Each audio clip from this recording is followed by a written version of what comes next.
Crimson Rivers, breakup. James is running, but he's not going to make it. Somehow he knows this. Regulus is there, standing next to the river, waiting for James with his hands outstretched. He keeps running away, closing the distance between them as fast as he can, his heart pounding and Regulus's name snatched from his lips, lost to the wind. He draws closer, and the hope starts to take root. Maybe he can make it. Maybe he can grab Regulus's hand and pull him away from the water. Maybe if he just runs faster, tries harder. The river is in turmoil, bubbling and rocking in waves of blood, slapping along the sides of the ground and seeping out towards Regulus's feet. A hand raises up and claws into the ground, and then another joins it, and then another, and another. The hands snap out at grotesque angles, and James watches in horror, even while he sprints as Hodge drags himself out of the river, followed closely by Peter. Their eyes are red, and their limbs move like dolls that have been broken, a horrible creaking and shuffling that makes them look like stop-motion corpses. James calls out to Regulus, trying to warn him, and he's close, so close. Hodge and Peter's hands slip around Regulus's throat and chest, fingers digging in. Regulus doesn't scream, he just closes his eyes. James is right there, close enough to reach out and grab him, nearly managing to before a hook buries itself into his leg and yanks him back at the last second. His hand almost grazes Regulus's, but it doesn't. It doesn't. The pain in James's leg makes him cry out, but it takes the shape of Regulus's name as he's dragged back into the river by Hodge and Peter. Helplessly, James tries to crawl forward, determined to reach in and pull Regulus right back out, but the hook in his leg tugs harder. When James scrambles to look at who is yanking him back, he chokes out a harsh sob to see Vanity at the other end, blood pouring out from her throat, even as she holds the rope. "Please," James begs. "I'm sorry, I'm so sorry, but I need to get to him. He's dying. I have to save him." "You can't. You couldn't even save me," Vanity says, and the cannon sounds, making James jolt as he surges up with a deep gasp, shivering violently while scrambling around and trying to find his hatchet. "James," filters through a disjointed voice that warps in James's ears as his heart races, the oppressive darkness creating shapes and spots in front of his eyes. Something touches his arm, and James immediately lashes out at it, somehow sure that the ghosts of those he's responsible for being dead have come to life to keep him from making it to that river. He has to get to that river. He won't let anything stop him, not even the solid mass that he slams his hands against, fighting with all his might to make it stop moving, like Mulciber. What if it's Mulciber? Where's his fucking hatchet? There's a grunt, then James finds himself flipped so quickly that he can't make sense of how it even happened. He's held down, legs wrapped tight around his knees and arms locked around his chest, keeping him from moving. Belligerent and hostile, James tries everything to get free, flailing and shouting and struggling with all that he has in him. "James! James! James!" By the third shout, it registers that it's Sirius's voice in his ear. James goes still. How is Sirius here? How did he... Slowly, it comes to James in fractures. He can hear Sirius panting in his ear, and it takes him a long time to realize that Sirius is holding him from behind, trapping him in place. It takes even longer for the tension to slowly ease out of him, his confusion receding like the tide, finally pulling back to reveal the shore of reality. Oh, nightmare. All at once, the fight goes out of James, and he slumps as he gasps for air, head rolling forward as he finds himself weeping. Sirius's grip loosens around him, only a bit, going from restricting to cradling in seconds.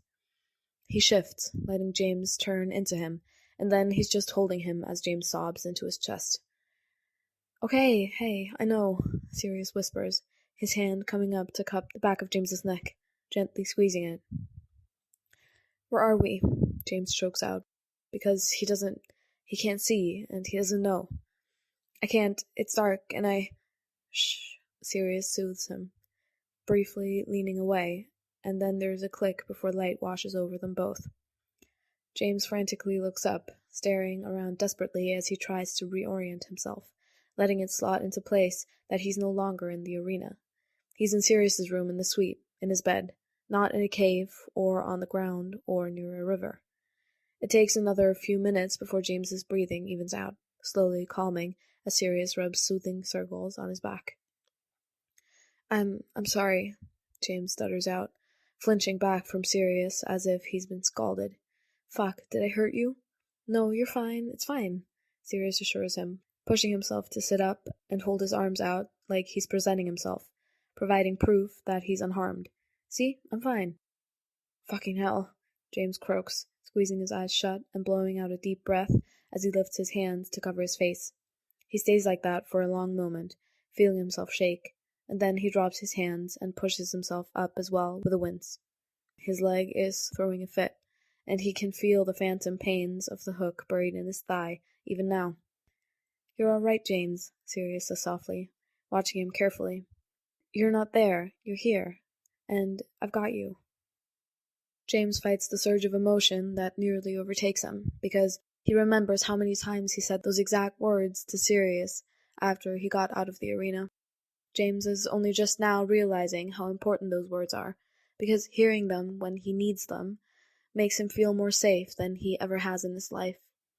James has to fight the urge to ask Sirius to say it again and again, and just never stop reminding him. I'm sorry, James says instead. I'm a fucking mess. Sirius snorts, reaching out to grab James's hand, letting James cling to him without complaint. Oh, don't even start that nonsense. As many times as you took care of me when I was the one going through this. Maybe it's selfish of me to say, but I really wish I wasn't going through this, James mumbles, averting his gaze as he stares at the wall. The way the shadow drapes over the table by the door makes a silhouette next to it. To James, it looks like the outline of a man with a hatchet sticking outside of his head. It's morbid, but he can't look away, even as his gaze unfocuses and he remembers it. His first kill.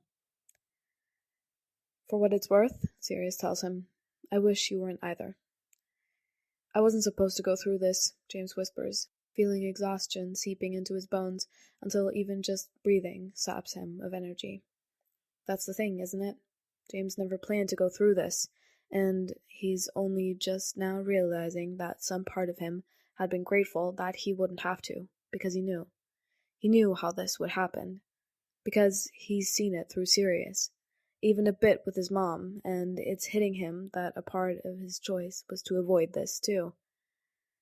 James wouldn't be going through this right now if Regulus hadn't gone into that river. Perhaps it's irrational, but James is angry at him for it. He's so fucking angry at Regulus for doing that to him, for putting him through that, and now leaving him alone in this. James needs him. But Regulus won't see him. Won't let James see him. Not even a fucking glimpse. James just needs to see him, just lay eyes on him and know that he's alive. Proof for himself, no matter what anyone else tells him. They don't even have to talk or touch or spend longer than a second together. Just a glimpse. James just needs a glimpse. James? Sorry, what? James mutters, blinking as he turns his head to stare at Sirius, who swallows. Called your name a few times, Sirius admits. He takes a deep breath, then slowly lets it out. Look, I know all about ghosts, yeah? Things that haunt you from the arena. People, pain, fear. He squeezes James's hand. You don't have to talk about it, but I'm here if you need to. Yeah, thanks. James swallows past the lump in his throat. He and Sirius haven't spoken about anything that happened in the arena yet, and James isn't sure if he'll ever be ready to. He just wants to block it all out. He wants to cover his ears and close his eyes and stay one step ahead of it all. It was just a rough nightmare, Sirius. It'll be all right. My mouth is dry, so I'm going to get some water. I can get it for you, Sirius offers immediately. James shakes his head. No, my leg is stiff. I need to walk a bit, but thank you. Okay, I'll come with you, Sirius says instead. Sirius, James mumbles weakly. I love you. I really fucking do, but can I just have a moment, please? Sirius's face softens. Yeah, of course. I love you too. James gives him a tired smile and eases himself off the edge of the bed, leaning forward with a glimpse to grab the cane that's propped up next to the stand by the bed. He plants it on the floor, using it to brace himself as he stands, gritting his teeth through the sharp ache that bloomed in his thigh. He takes a moment, just breathing as the pain settles to a dull throb, one he can actually tolerate as he walks. He's still getting used to the cane, so he's a bit slow, but he's nonetheless very grateful for it. He leans into it as he takes one step after the next, feeling genuine relief from the weight it takes off his leg. It's mostly about support, because without it, his leg would just buckle and send him to the floor. He's been reassured that the threat of that will lessen with time. "James?" Sirius calls as he reaches the door. "Yeah?" James asks, pausing as he glances over his shoulder. "Don't—" Sirius hesitates, then exhales deeply and sets his shoulders, holding James's gaze. "Don't go to Regulus. I'm sorry, I know you want to see him, but he doesn't want to see me. Yeah, Sirius, I know." James snaps, and Sirius's mouth shuts with a loud click. "What else is new?" Sirius can't seem to find a response before James opens the door and shuffles out into the hall, shutting the door behind him. He stands there for a moment, then sighs. Obviously James doesn't get water. No, of course James goes right to Regulus's door. He doesn't just barge in, though, no matter how tempted he is. He also doesn't open the door and dare to steal a peek, no matter how desperately he wants to, because just one quick glimpse that Regulus possibly won't even know about would be so easy, and it would help him exponentially. Instead, he presses his forehead to the door and blows out a deep breath, eyes closed as he raises his hand and knocks. It's late, James is sure, the middle of the night. There is a certain kind of stillness, like the whole world is caught in a slumber, except for those that rest doesn't come easy to. He's among them now, and he doesn't doubt Regulus is as well. Even still, Regulus might be asleep, and James doesn't want to wake him if he is. But if he isn't— "Regulus?" James calls softly, knocking it again. When he gets no response, James drops his hand and fights the tears that sting at his eyes. He swallows thickly and flexes his fingers around the handle of his cane, taking measured breaths. There's no sound from the other side of the door. "I don't know if you're listening. Shit, maybe you're asleep," James murmurs, turning slightly to press his shoulder against the door as he looks down to fiddle with his cane. "But if you aren't, and if you can hear me, I wanted to say—" James halts, blinking harshly as he rolls his jaw. As hard as he strains his ears, he can't hear anything from inside the room. Regulus has always been good at being quiet, though. "Do you remember when I told you about Schrodinger's cat? You and Sirius never learned about it in school, but my personal tutor taught me, and you were—" James feels a small smile curl at his lips, despite everything. "Oh, you were just fascinated by it when I explained. You wanted to know all about it, asking so many questions that I never had the answers to, and I barely understood it myself." His smile slips as he tips his head back, eyes wet. "I get it now, Regulus. You're my Schrodinger's cat right now, okay? You're alive, and you're dead, and I need to see in the box. Do you get what I'm saying? It doesn't have to be anything else, but please." Nothing. Complete and utter silence. James squeezes his eyes shut and hangs his head, holding his breath as everything seems to twist up inside him. A torrential storm he can't get out of because it's just him. He feels on the verge of exploding, fighting every impulse to trail against the containment of reality, so harsh and unforgiving, because all he wants is just a little reprieve. Something. Anything. There's nothing. And then from the other side of the door, softly, "James." The sound of Regulus's voice genuinely feels more piercing than getting stabbed. He reaches up to press his hand over his mouth as tears flood his eyes instantly, even though they're shut, and he leans harder against the door. He works so hard to muffle the quiet sound that rises up his throat, hitched and weak, but he doesn't know if he manages it or not. "Regulus," James croaks as soon as he drops his hand. It's silent again, but James knows that Regulus is standing right there on the other side of the door.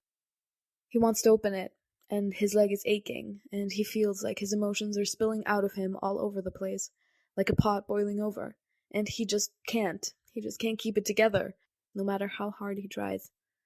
Carefully, he slides down the length of the door, using his cane to help him get down safely. Once he's there, he leans his head against the door and breathes. Tries to breathe. tries not to cry. Regulus is alive, and maybe James doesn't even need a glimpse. Maybe just the sound of his voice is enough. Oh, James chokes out, half laughing and half sobbing as he blinks rapidly. Fucking hell. It's good to hear your voice. Thank you. Regulus's voice is muffled through the door when he responds, Are you on the floor?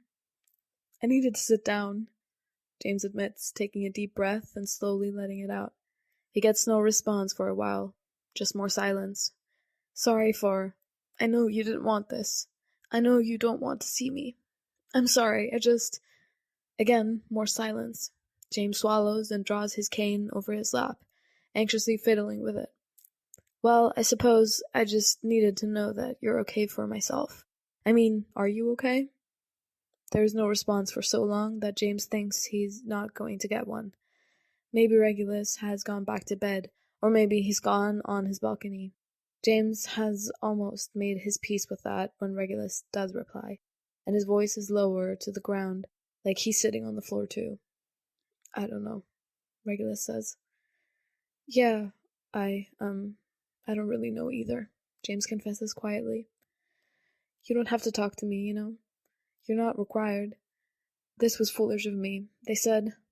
He shakes his head, blowing out a deep breath. Sorry, I'm stupid. No, you're not, Regulus tells him.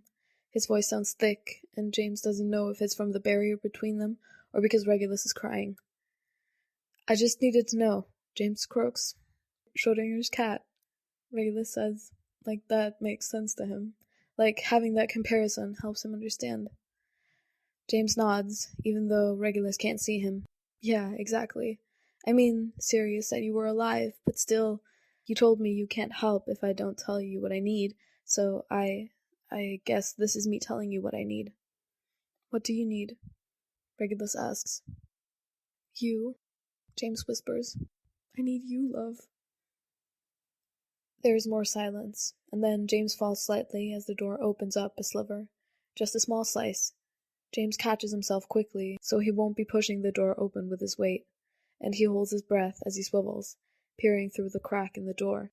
Regulus's face hovers just on the other side of it, only one eye and one corner of his mouth, and one small portion of his hair visible. But he's there. Oh, hey, Regulus says, and his voice cracks, and then the door wrenches open all the way, because apparently one glimpse was all he needed. James barely gets to brace himself before Regulus is quite literally crawling right onto him, sucking in deep, gasping breaths as he carelessly shoves James's cane aside. It slides away with a clatter, and then James has him. James has both arms around him, holding him, pulling him closer. It's a complete mess. For some reason, James is crying, and he can't stop, and it's so difficult not to just fall over as Regulus instantly attempts to meld them together.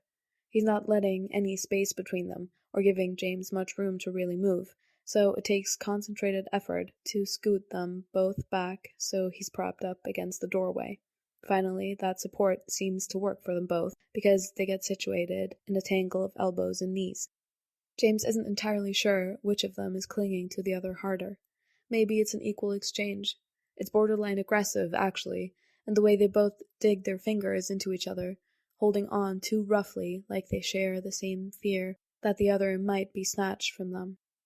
James locks both arms around Regulus and refuses to ever let go again, burying his face in his shoulder as he trembles so hard that his teeth chatter. He can feel Regulus's arms wrapped around his shoulders, fingers curled tight in his hair. It's not the first time that James has had Regulus in his lap like this, and really, it's an improvement in some ways, because they're not in the arena, and James's leg does not even hurt that much in this position. Just a small twinge he can ignore with ease after all the pain he's had to deal with. Regulus isn't crying, but James is almost positive he's having some sort of panic attack. His breathing is short and stuttered, and he's shaking as badly as James is. James wants to help him, comfort him, but he's too busy falling apart at the same time to manage it. They're both a fucking mess. James, I need you to stop touching me. Don't touch me, Regulus wheezes, and James instantly draws his arms back and plants both hands on the floor, palm down. Regulus exhales sharply and relaxes a little more. Just a little. Better? James asks, choked up, unable to help it, and Regulus nods jerkily before he's suddenly groaning and shaking James a little violently right there against the doorway. I hate you so much. Why would you do that?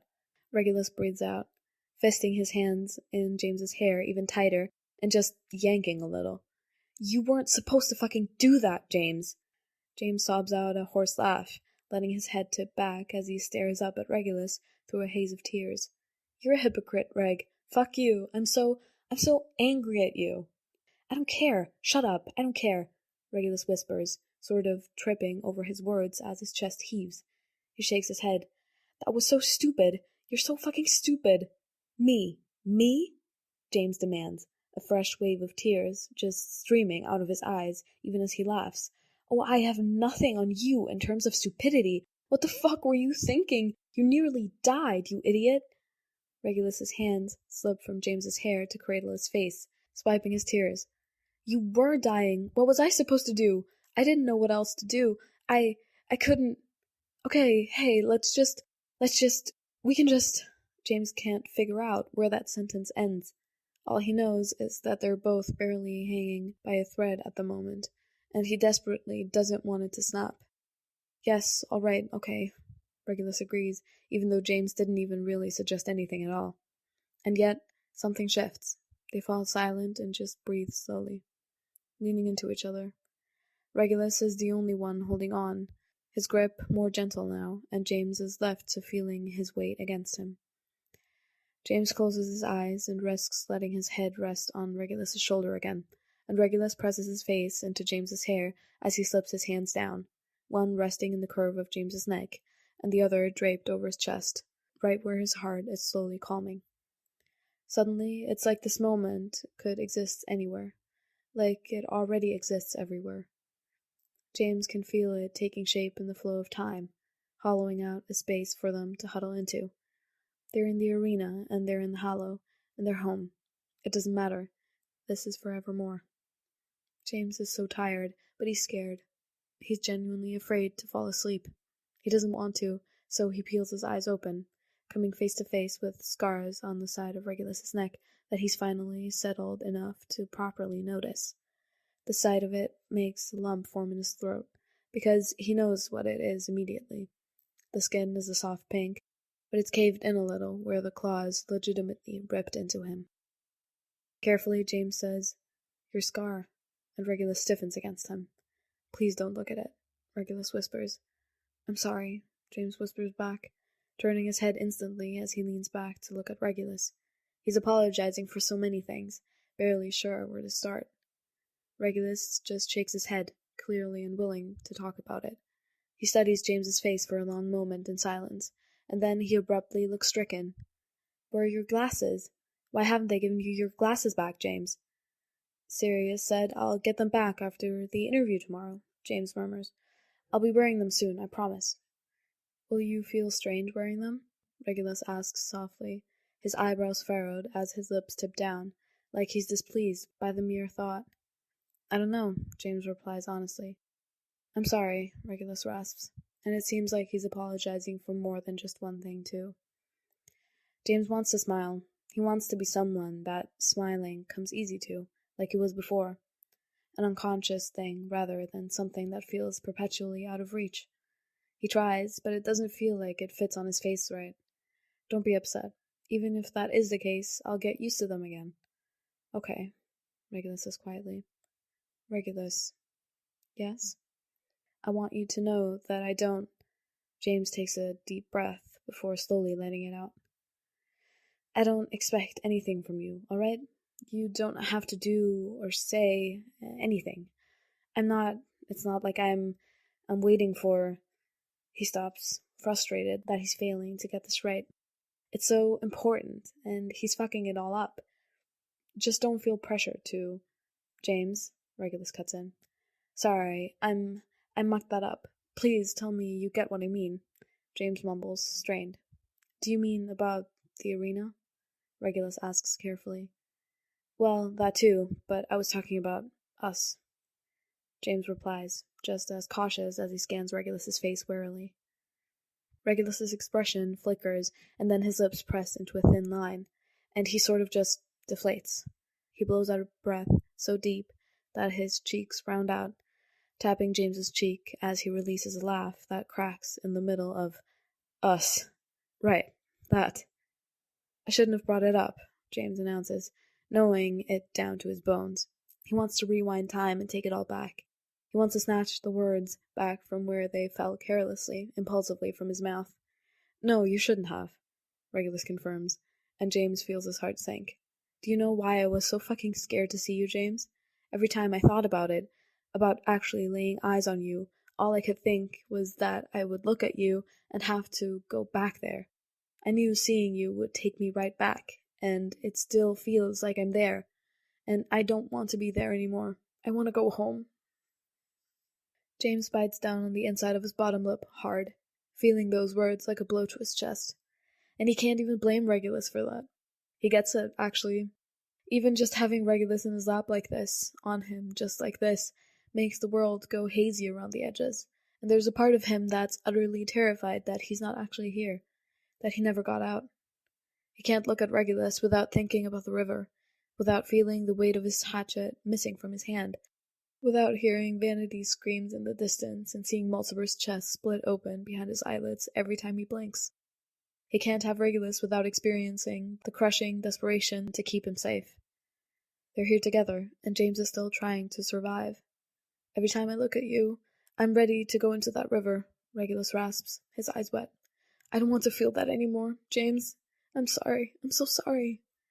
Hey, no, James's voice couches, and he clears his throat violently, shaking his head. No, it's okay. I get it. Do you? Regulus asks, the tears shining brighter. I'm still trying to save you, James admits, utterly crushed as he gives a wobbly smile and shrugs helplessly. It's not fair, Regulus whispers, his bottom lip trembling as tears finally spill. James, it's not fair. We've had this taken from us twice. I get so close every time, but I never get close enough. It's not fair. James swallows harshly. I know, love. I know it's not fair. I'm sorry. I'm so fucking sorry. I don't want to be a great big tragedy anymore, Regulus chokes out, looking at him almost desperately. Me neither, James admits. Maybe someday we won't be. Maybe one day we'll look at each other and see that other life. And maybe we'll actually get to have it. I can find it in me to hope for that, even after everything. I've had so much practice these last 10 years, so I'll just do it for us both. Regulus releases a hoarse laugh, his body sagging as he tips himself closer into James's chest, eyes sinking shut. Of course you will. It has to be you, doesn't it? I don't know how. I can teach you. Start now. Well, James says softly, first you have to figure out what it is that you even want. I want you, Regulus exhales, the words a mere breath. And he doesn't open his eyes. In fact, he squeezes them shut even tighter, like he can pretend he didn't even say it if he doesn't open his eyes to see James's reaction. As for James's reaction, his heart nearly stops beating in his chest, and he briefly stills out of a rush of pure fucking joy, despite absolutely everything, because he's been wanting to hear that for 10 years, and that outweighs even the trauma stitched into his skin now. He has to force himself to keep breathing, to remain calm, but it's genuinely a struggle. Right, James croaks, his heart racing. Right, well, after that,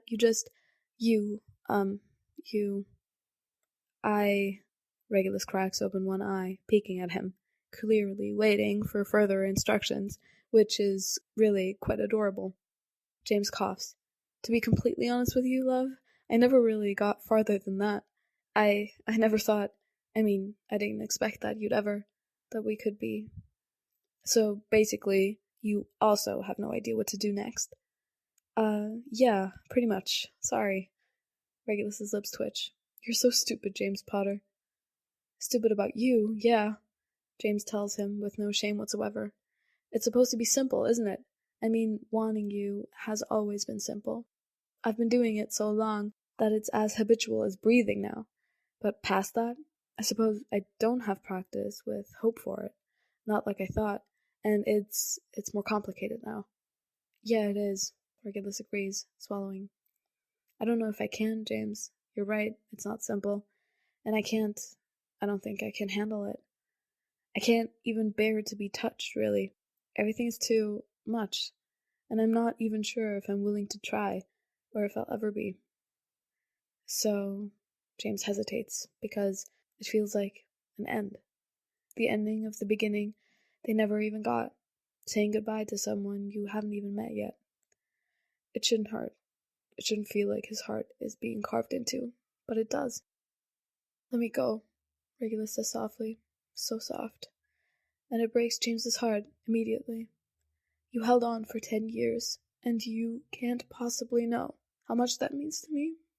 But you're holding on to someone who doesn't know how to hold you back, and you deserve to be held. You deserve better than me. There isn't better than you, James protests weakly, his eyes burning. You threw yourself into a river for me, Regulus. And every time I look at you, all I know is that I'd do it again, Regulus tells him, without hesitation. Talk about character development, James croaks, because he wants to laugh instead of cry. He does some mixture of both. I'm sorry I can't give us what we should have gotten to have. I'm sorry it was stolen from us, Regulus says, lifting his hand to cradle James's jaw. I'm sorry, James, but it's gone. Our chance. It's been gone a long time, and it's gone again. So, let me go. I'm telling you to let me go, now, okay? I don't know how. James chokes out. I don't want to. I want you to. I want you to try. Regulus looks so fucking sad. His eyes. They're full of remorse and something James hasn't ever seen before. Heartbreak of his own. You asked me to return your heart, and now I am. I'm sorry I didn't treat it right. Let someone more capable take care of it, because I don't know how. You should have someone who does. Stop, James rasps. I don't want anyone else, Regulus. Don't you get it? I told you that it's you. It's always been you, and it's always going to be you. I'm tired of breaking your heart, Regulus mumbles, his eyebrows drawn together.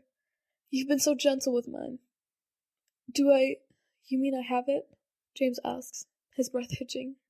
You've had it since I was 10, Regulus admits, huffing out a weak, sardonic laugh. You know, it's ridiculous, really. What a fool I was to think I ever took it back. James searches his eyes for any hint of dishonesty, as if maybe Regulus is just indulging him to soften the blow, but it's real. This is real. Well, that will just have to be enough, then. I can live with this, Regulus. Just knowing that even if you can't, knowing that you want to is enough. You deserve more, Regulus says, sounding so upset. So do you, James reminds him sadly. It's not just me, love. I hate that they took it from us, Regulus grits out, his jaw clenching. And I hate you. I hate you so much, James. Still? James mutters petulantly. Regulus's face softens. At all times, baby. At all times. You can't call me baby when you're telling me that you hate me ceaselessly, James complains, even though his heart jumps in his chest, and does a ridiculous little twirl. He heaves a sigh and gathers his courage. So this is it? On us, I mean? Yeah, James, this is it, Regulus murmurs. James swallows harshly, blinking hard as he firms his jaw and nods jerkily. Right. Okay. It's okay. Maybe time is all we need. Maybe that's the answer. Maybe, Regulus allows. Maybe not. Well, I'm going to hope for it anyway, James declares, holding his gaze in a challenge. You can't stop me. We're right for each other, Reg. All we need to do is find the right time, that's all. And I believe we will. It's selfish, but I'm glad that you do, Regulus whispers, then gives him a small, aching smile. Close your eyes for me and hold very still. The thing is, James is capable of being selfish too, because he knows what's coming, and he wants it so badly he can't even think. So he closes his eyes and holds still, keeping his hands on the floor. The kiss comes to him, gentle and unwavering, so steady that James can let himself sink into it, and it's theirs. Their true first kiss, alone, and it's one that tastes of goodbye. Regulus's mouth is warm against his own, tender and tragic. It's not everlasting. It's a parting gift. 5 minutes later, James is slipping back into bed with Sirius. At the moment he turns to face him, James breaks. His face crumbles as he ducks his head and starts weeping so hard that it comes from the very depths of him, wrenching at his very soul as he lays there and shatters and shatters. "Oh, James," Sirius whispers sadly, shuffling over to wrap him up in his arms immediately. "I told you not to go to him."